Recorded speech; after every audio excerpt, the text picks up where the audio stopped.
Viagra? Expensive. Risky. Sometimes, unnecessary. But what if I told you the secret to deeper desire, stronger performance, and lasting energy is already in your kitchen? Yes, 5 everyday fruits you've seen 100 times, but never realized they could unlock a whole new level of passion. Fruit isn't just for breakfast anymore. It might just be your most powerful aphrodisiac. They say love fades with age. That passion, like strength or vision, diminishes slowly and inevitably. That sexuality is reserved for the young, the smooth-skinned, the energetic, those who burn with the fire of first desire. But they are wrong. Not because biology doesn't change. It does. The skin softens, the joints speak in new languages, and the body moves more slowly, carefully, thoughtfully.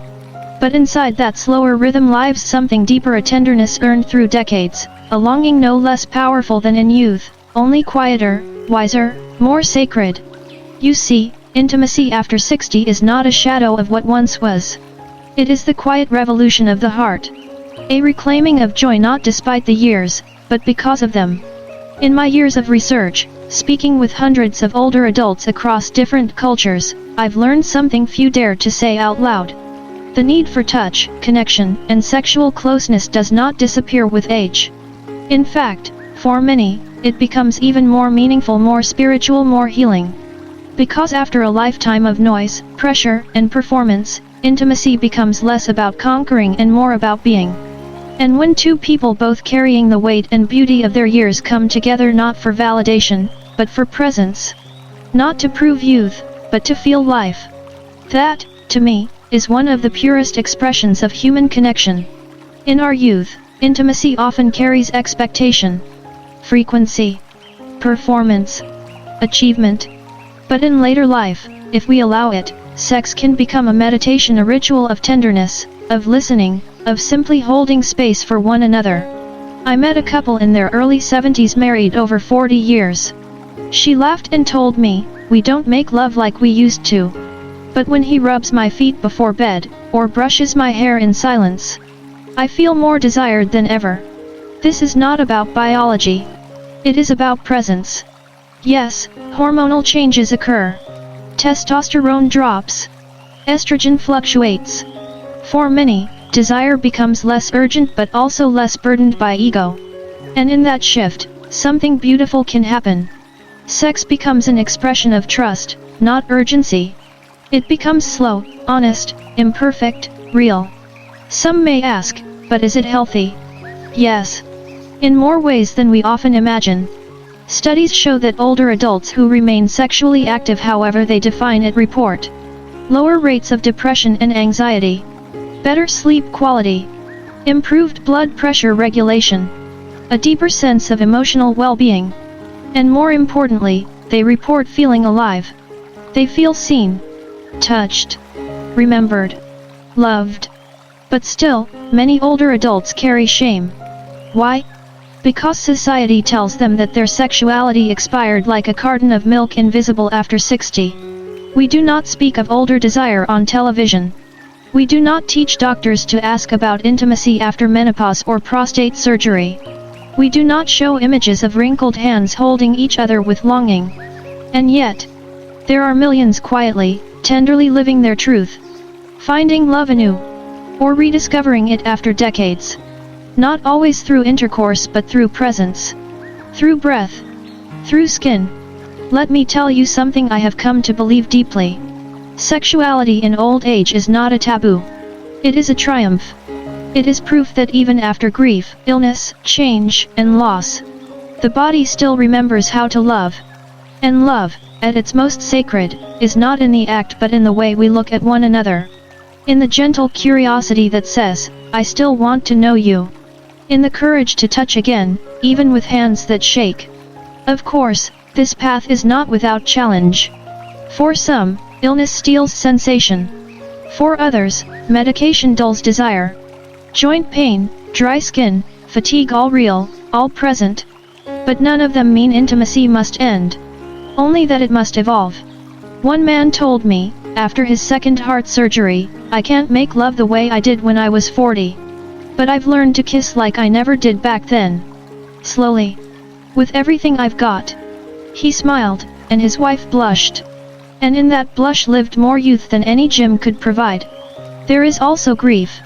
Some enter their 60s alone, widowed, divorced, never partnered. And yet even here, I have seen light. A woman in her late 60s told me she joined a tango class not to find love, but to remember what it was like to be held. She found both.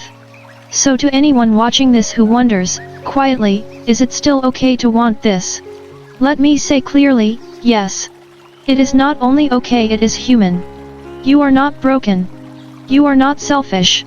You are not too old to desire to explore, to be touched, to be adored.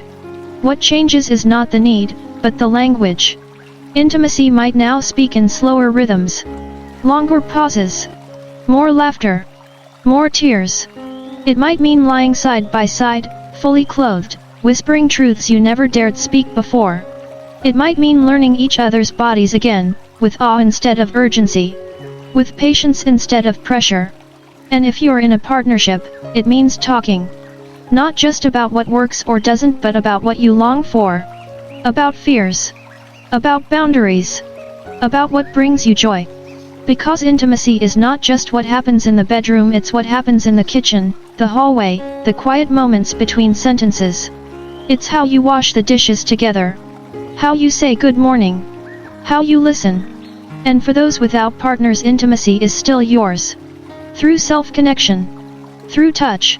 Through dancing alone with music only you can hear. Pleasure does not belong to couples. It belongs to you. To your breath. To your curiosity. To the miracle of still being here. We live in a world that sells youth as the only form of beauty. But I have seen more beauty in the embrace of two wrinkled souls who survived life's storms, than in 1,000 glossy magazine covers. Because what they have is real. Earned. Felt. And what they know, what they embody, is that intimacy is not a performance. It is a gift. So if you are 60, 70, even 90, and you still feel the spark, even just a flicker, follow it. Speak of it. Share it. Explore it in your own sacred way. There is no expiration date on love. There is no age limit on desire. There is only the question. Will you allow yourself to feel again? To be vulnerable again? To reach out your hand and say, I still want to be close. Because if you do, you may find that the love you create in these later years is the truest love of all. They say with age comes wisdom, and they are right. But wisdom doesn't only live in our words or thoughts. It lives in how gently we treat our bodies. It lives in how honestly we listen to what no longer feels right. And perhaps most beautifully, it lives in how we learn to love, not just fiercely, but wisely. In the first part of this journey, we explored how intimacy after 60 is not just possible, it can be one of the most meaningful chapters of life. But today, we must speak of something equally important. When is it better to pause, to reflect, or even to stop? Because loving wisely means knowing your limits. And honoring those limits not out of fear, but out of care. You see, sexual activity in older adulthood can bring joy, connection, and healing, but it is not without risk. The body changes. The heart, the lungs, the blood vessels, they all move at a different pace now. And sometimes, especially when underlying conditions are present, intimacy may need to wait. Let me be clear. This is not about fear. This is about respect for the body that has carried you for over 6 decades. It has survived illness, loss, love, and time. It deserves to be listened to. So when should an older adult avoid or reconsider sexual activity? The first red flag is cardiovascular disease. If you've recently had a heart attack, stroke, or suffer from congestive heart failure, you must consult your doctor before resuming sexual activity. The physical exertion, while often mild, still increases your heart rate and blood pressure. For some, this could be dangerous. Shortness of breath during mild activity? Chest pain when climbing stairs? These are signals. Your body is whispering, wait. I need help first. A man I interviewed, age 72, shared that he felt less of a man after being told to limit intimacy post-bypass surgery. But after seeing a sexual health specialist and adjusting medication, he and his partner found new, gentle ways to connect. He said, it's not about stopping. It's about adapting. Obesity, diabetes, and hypertension also play a role. They can affect blood flow, nerve sensation, and even the body's ability to regulate arousal. These conditions don't mean intimacy is off limits, but they require mindfulness. And then there's medication. So many older adults take prescriptions that quietly reshape their intimate lives. Blood pressure meds, antidepressants, antihistamines, even some sleep aids all can cause issues like erectile dysfunction or vaginal dryness. Hormone-related changes may also bring shifts in libido or physical comfort. A woman in her late 60s once told me, "I wanted to want it, but I didn't. And I felt guilty." She wasn't alone. Hormonal changes during menopause or andropause can leave people confused, ashamed, or disconnected from their partners. But what she didn't know, and what many don't, is that these changes are normal. They are not personal failures. And more importantly, they can be addressed. There are solutions from lifestyle changes, to medications, to therapy. But the first step is honesty. If something doesn't feel right, pain, discomfort, lack of desire, say it. Say it to yourself. Say it to your doctor. And most of all, say it to the one who shares your bed. That brings us to the second part of our conversation.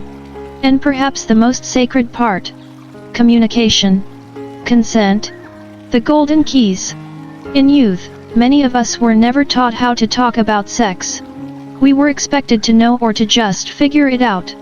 But in later life, truly talking becomes not just helpful, it becomes essential.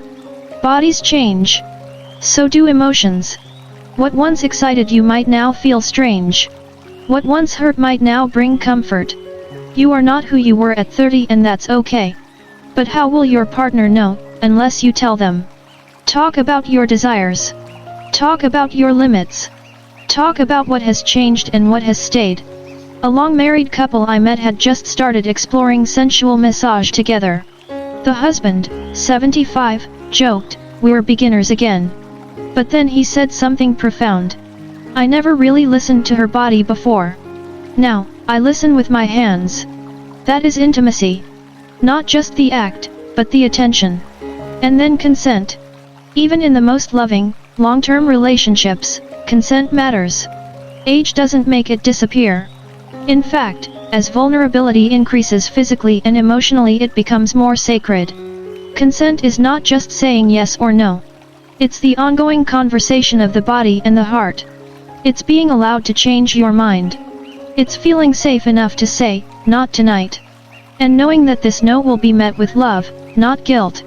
Sometimes, the most intimate thing two people can do is hold each other without expectation. To say, "I'm here. Just as you are." And remember, intimacy isn't limited to intercourse. It can be a bath drawn with care. A back rub at the end of a long day. Lying side by side and breathing together. A hand resting on a chest. A kiss placed on the temple in silence. These are not small things. They are the language of trust. The rituals of connection. In my work, I have found that some of the most fulfilled older couples are those who have redefined intimacy, who have moved away from performance and toward presence. They explore new forms of closeness, from touch and cuddling, to eye contact and shared rituals.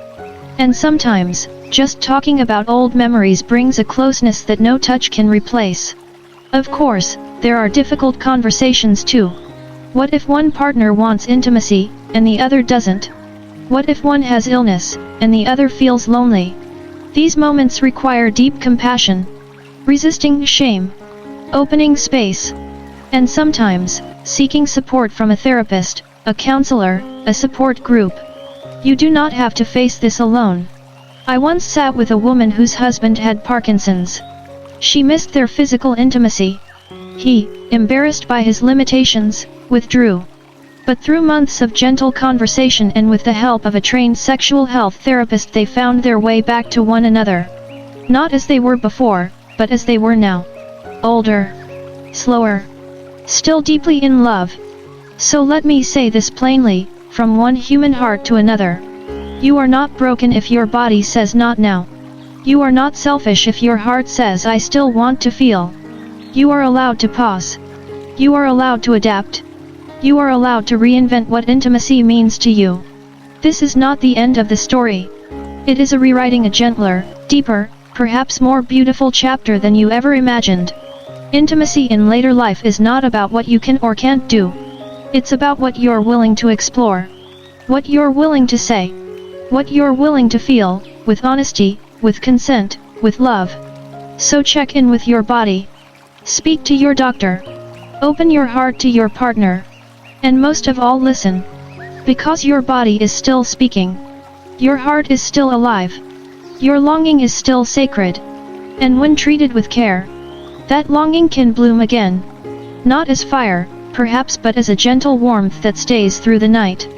That whispers not youth, but something deeper. I am still here. I still feel. I still love. Sparkling heart-closing message, a gentle return to connection. These moments of doubt, of distance, of change require more than answers. They require compassion. The kind that quiets shame. That creates space instead of pressure. And sometimes, yes, they require support from a therapist, a counselor, or even just a trusted voice who can sit beside your story without judgment. I once sat across from a woman whose husband had Parkinson's. The body that once held her with confidence had become stiff, uncertain. She missed their intimacy. He, afraid of failing her, pulled away. But over time, through slow, open-hearted conversations and the guidance of a skilled sexual health therapist, they found their way back to each other. Not back to how things used to be, but forward, to something just as real. They met each other again, older, slower, more fragile perhaps, but still deeply, beautifully in love. So let me say this to you now, plainly and without hesitation. You are not broken if your body says, not now. You are not selfish if your soul says, I still want to feel. You are allowed to pause. You are allowed to grieve what was. You are allowed to redefine what closeness means to you today. This is not the end of your story. This is a rewrite. A revision. And perhaps the next chapter will hold a softness deeper than anything you knew in your younger years. Because intimacy, true intimacy, is not about perfection, performance, or youth. It is about presence.